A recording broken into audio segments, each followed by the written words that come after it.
திருப்பாவை பாசுரம் 1. மார்கழி மாதம் பிறந்துவிட்டது. மார்கழி திங்கள் மதி நிறைந்த நன்னாள். மார்கழி திங்கள் மார்கழி மாதம் மதி நிறைந்த நன்னாள். இதை நன்னாள் அப்படின்னு ஆண்டாள் ஏன் சொல்கிறாள்? இறைவனை அடைய வேண்டும் அப்படிங்கிற எண்ணம் நம் மனதில், அந்த அறிவு, ஞானம், பக்தி என்று மேலோங்கி நிற்கிறதோ அதனால் அந்த நாளே நன்னாள். இப்போ இறைவனை அடைவதற்காக பாவை நோன்பை மேற்கொள்ள தன்னோட தோழியரையும் அழைத்து செல்ல ஆண்டாள் ஆரம்பிக்கிறாள். நீராட போதுவீர், குளிப்பதற்கு விருப்பம் உள்ளவர்களே. இங்க ஆண்டாள் பகவானோட பக்தி அப்படிங்கிற மழையில நனைய விருப்பம் உள்ள தோழியரே என்பதை குறிப்பால் உணர்த்துகிறாள். போதுமினோ நேரிழையீர், அழகான ஆபரணங்களை அணிந்த தோழியரே. இங்க ஆபரணம் அப்படின்னு ஆண்டாள் சொல்வது பகவானோட பக்தி என்கின்ற ஆபரணத்தை மனதில் அணிந்திருக்கும் தோழியரை குறிப்பிடுவது.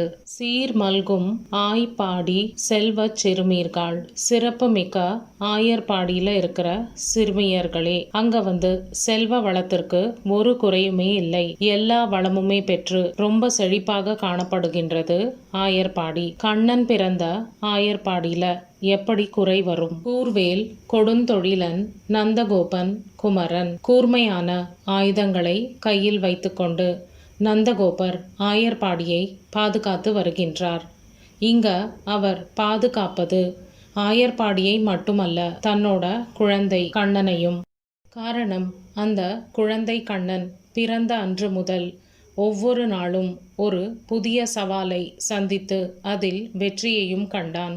அவனை கொல்லுவதற்காக பல அசுரர்களும் அரக்கியும் வருகிறார்கள்.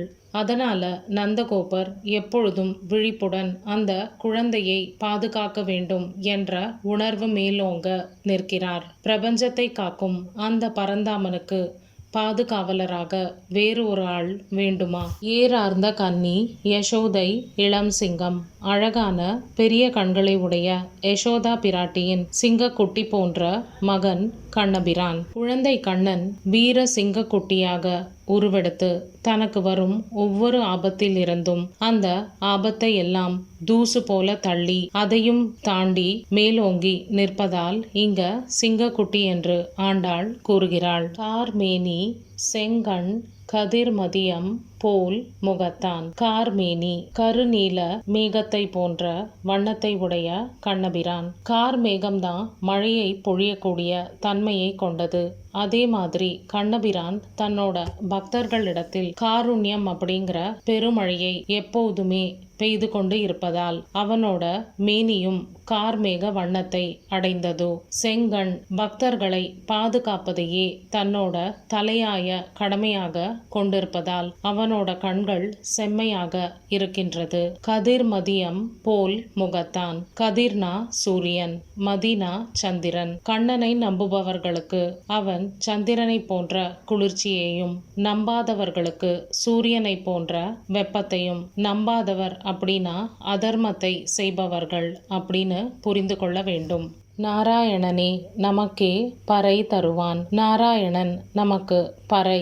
பறை அப்படிங்கிறது ஒரு கருவி. இங்க பாவை நோன்பை மேற்கொள்வதற்காக பகவானிடத்தில் என்ன எல்லாம் கேட்கணும் அப்படிங்கிறத தன்னோட தோழியரிடத்தில் சொல்ல ஆரம்பிக்கிறாள் ஆண்டாள். அதில் ஒன்று இந்த பறை. இங்க பறை என்று அவள் குறிப்பால் சொல்வது பகவானோட அருள். அந்த அருள் கிடைத்தால் மட்டுமே நம்ம வைகுண்ட பிராப்தியை அடைய முடியும், அதாவது பகவானுடைய பரமபதத்தை அடைய முடியும். 108வது திருப்பதியான இந்த வைகுண்டத்தை அடைவதற்கு நம்ம முதல்ல பக்தி அப்படிங்கிற மார்க்கத்தில் சென்று தர்ம நிலையில் வாழ்ந்து அவனோட பாதத்தில் சரணாகதி அடைந்து நல்ல வாழ்க்கையை வாழ்ந்தால் நிச்சயமாக பகவான் நமக்கு வைகுண்ட பிராப்தியை தருவார் அப்படிங்கிறத உணர்த்துவது இந்த முதல் பாசுரம்.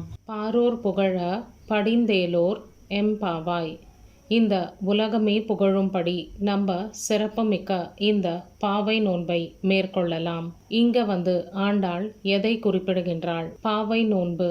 இந்த பாவை நோன்பை மேற்கொண்டால் நிச்சயமாக பகவானோட பரிபூர்ண அருள் நமக்கு கிடைக்கும். இந்த கலியுகத்தில் உலகம் உய்ய ஒரே வழி ஒரே மார்க்கம் பக்தி மார்க்கம். அந்த மார்க்கத்தில் சென்று நம்ம இறைவனை வழிபடலாம். பக்தி மார்க்கத்தில் சென்று விட்டால் தானாகவே தர்ம வாழ்வை நம்ம மேற்கொள்ள ஆரம்பித்து விடுவோம். அதனால பக்தி மார்க்கத்தோட சிறப்பை அறிவுறுத்த தொடங்குகின்றாள் ஆண்டாள். மார்கழி திங்கள் மதி நிறைந்த நன்னாளால் நீராட போதுவீர் பொதுமினோ நேரிழையீர் சீர் மல்குமாய் பாடி செல்வ சிறுமீர்காள் கூர்வேல் கொடுந்தோழிலன் நந்த கோபன் குமாரன் ஏரார்ந்த கன்னிய சோத இளம் சிங்கம் கார்மேனி செங்கண் கதிர்மதியம் போல் முகத்தான் நாராயணனே நமக்கே பறை தருவான் பாரோர் புகழ படிந்தேலோரெம் பாவாய்.